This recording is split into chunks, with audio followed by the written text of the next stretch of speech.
Bismillahirrahmanirrahim. Inna fatahna laka fathan mubina liyaghfira laka Allahu ma taqaddama min dhanbika wa ma ta'akhkhara wa yutimma ni'matahu 'alaika wa yahdiyaka siratan mustaqima wa yaghfiraka Allahu nasran aziza laqad ja'akum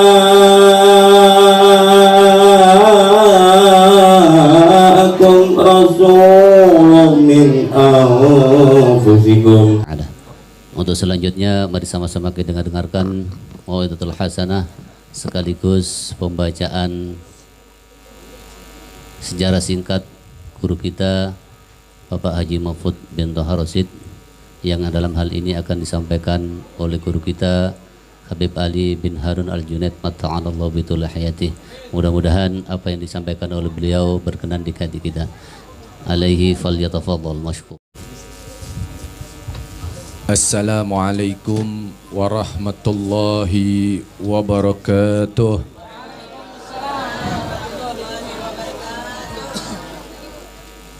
Bismillah walhamdulillah wassalatu wassalamu ala rasulillah Sayyidina Muhammad ibn Abdullah wa ala alihi wa sahbihi wa mawalah wa la hawla wa la quwata illa billahil aliyil azim. Alhamdulillah sumalhamdulillah, puja dan puji syukur tak lupa kita aturkan kehadirat Allah Subhanahu wa ta'ala. Salawat serta salam tak lupa kita aturkan dan kita curahkan kepada junjungan kita tercinta baginda Nabi besar Muhammad sallallahu alaihi wasallam yang telah membawa dan menyelamatkan kita seluruh umatnya dari zaman kebodohan menuju zaman yang penuh dengan ilmu yang bermanfaat. Yang sama-sama kita cintai, kita hormati para habaib, para alim ulama, para asatis, para tuan-tuan guru, para tokoh masyarakat yang Al-Fagir tidak dapat sebutkan namanya satu persatu, wabil khusus guru kita bersama Ad-Da'i ilallah Al-Habib Ali bin Adrus Al-Mashhur, Ustadz Amir serta para asatis lainnya. Kita doakan semua para tuan-tuan guru kita selalu diberikan sehat walafiat, diluaskan ilmunya, dilimpahkan keberkahan pada rezekinya. Amin ya rabbal alamin. Bismillahirrahmanirrahim. Almarhum al-maghfurlah Bapak Haji Mahfud Shadiq terlahir di Desa Peloso, Setro, Lamongan pada tanggal 8 Agustus 1966. Beliau putra ketiga dari 7 bersaudara dari pernikahan Bapak Haji Thahar Rasyid dengan Ibu Siti Mulikha. Pada usia 7 tahun, beliau sekolah di Madrasah Ibtidaiyah Peloso Setro. Sampai usia 12 tahun, di usia ke-13 tahunnya, beliau meneruskan pendidikan, menimba ilmu di Pondok Pesantren Langitan yang diasuh oleh Al-Maghfurlah Kiai Haji Ahmad Marzuki Zahid dan Kiai Haji Abdullah Faqih. Semasa di Pondok Pesantren Langitan, beliau sudah gemar berziarah ke makam para aulia. Dalam diri beliau bercita-cita ingin menjadi manusia yang bermanfaat bagi semua. Dengan jalur pengobatannya, sehingga beliau berguru ke sana kemari untuk mewujudkan cita-citanya tersebut. tahun 1989 almarhum merantau ke Jakarta. Selama di Jakarta pun beliau gemar menghadiri majlis-majlis ilmu, seperti majlis daripada Majlis Ta'lim Al-Habib Ali bin Abdurrahman Al-Habsyi Kuitang. Beliau pun bercita-cita ingin mendirikan majlis ilmu, majlis zikir, dan juga majlis salawat. Sehingga akhirnya almarhum terbentuklah majlis di tahun 1995 yang bernama Raden Qasim.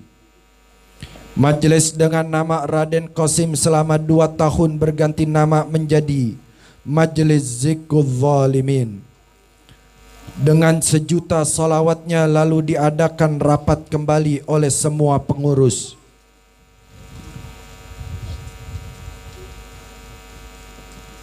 Untuk mengganti lagi nama majlis, lalu semua pengurus bersilaturahmi kepada almarhum al-maghfurlah Kiai Haji Abdullah Faqih Langitan. Lalu oleh Kiai Haji Abdullah Faqih diberikan nama baru untuk majlis ini, yaitu Majlis Ta'lim Syifa'ul Qulub. Dan akhirnya pada tahun 2011 majlis ini terdaftar dalam akta notaris dengan nama Yayasan Jam'iyah Zikir Syifa'ul Qulub. Beliau seorang yang ahli wirid dan ahli tirakat. Dalam membantu tak pernah tanggung-tanggung, selalu diada-adakan. Walaupun dalam keadaan sakit pun dipaksakan. Dalam membantu, beliau selalu membimbing dan menasehati para jamaah serta murid-muridnya. Perbanyaklah zikir dan perbanyaklah bersolawat.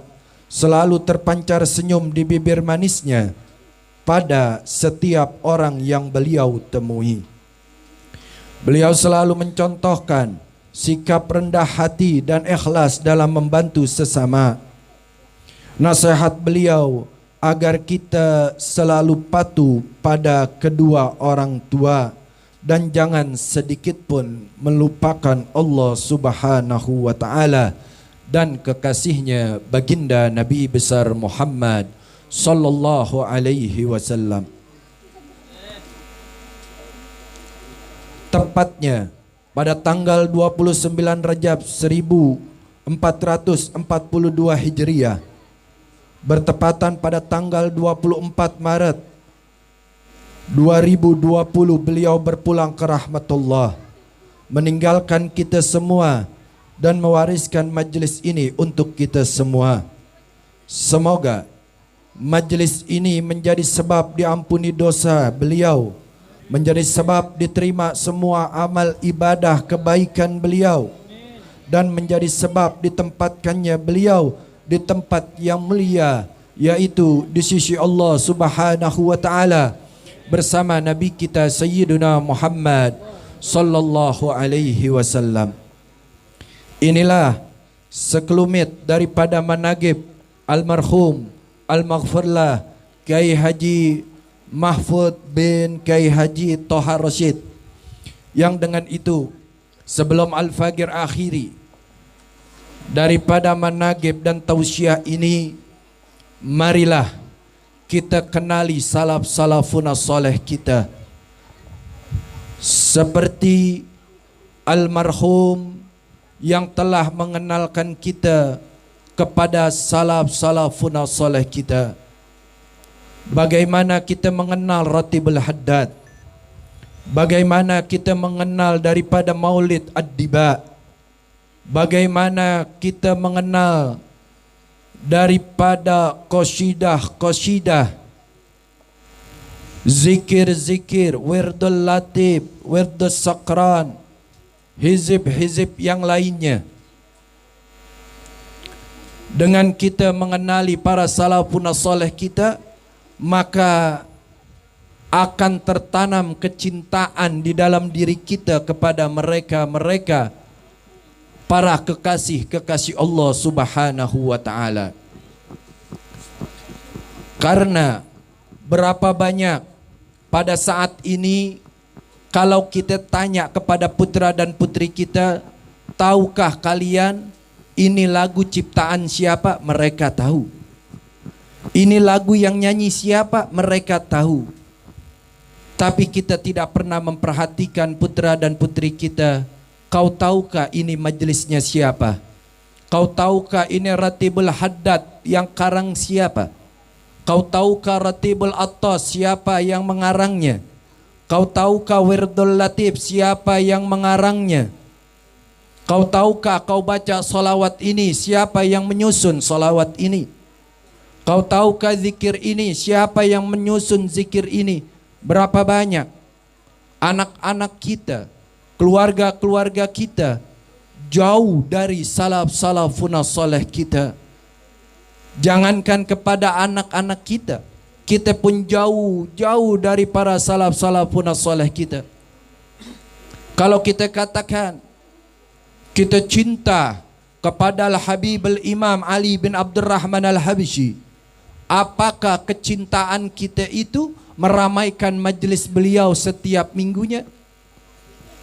Lalu kalau kita ditanya, cintakah kalian kepada almarhum Al-Ustadz Al-Haj Mahfud bin Haji Toha Bashir, jika kalian betul-betul cinta dengan guru kalian, kalian tidak akan jauh dari majlisnya. Kalian tidak akan jauh dari tempat yang beliau wariskan ini. Beliau meninggalkan kita semua, beliau tidak meninggalkan harta. Para salafun saleh kita tatkala kembali kepada Allah Subhanahu wa taala, mereka tidak pernah mewariskan harta kepada putra-putri mereka. Mereka tidak pernah mewariskan jabatan kepada putra-putri mereka, anak didik mereka. Mereka tidak pernah mewariskan daripada harta benda kepadanya, tapi yang mereka wariskan adalah ilmu. Yang mereka wariskan adalah majlis ilmu ini. Lalu bagaimana kita bisa mengatakan kita cinta kepada seseorang tapi kita jauh dari majlisnya, kita jauh dari warisannya, kita jauh dari peninggalannya, dan kita tidak dekat dengannya? Sama seperti halnya tatkala kita ditanya, cintakah kalian kepada Nabi Muhammad sallallahu alaihi wasallam, pasti kita katakan kita cinta kepada Nabi Muhammad sallallahu alaihi wasallam. Apakah setiap saat kita ingat Nabi Muhammad sallallahu alaihi wasallam?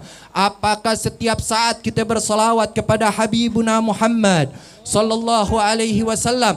Apakah kita bersalawat kepada Nabi Muhammad sallallahu alaihi wasallam kalau kita lagi nggak ada duit, kalau kita lagi nggak ada kerjaan, kalau kita lagi nggak ada usaha? Oh iya, aku ingat dulu kata guruku, kalau rezeki kita nggak mau seret, kita baca solawat ini. Kelar baca solawat, rezeki dapat, lupa lagi dengan solawatnya kepada Habibuna Muhammad sallallahu alaihi wasallam. Sama halnya tatkala antum dalam keadaan susah, antum datangi makbarah guru antum, antum datangi majelis guru-guru antum. Tapi tatkala antum kembali dalam kesuksesan, kembali kepada keduniawian, antum jauh dan lari dari majelis-majelisnya. Apakah itu yang disebut cinta dengan seseorang?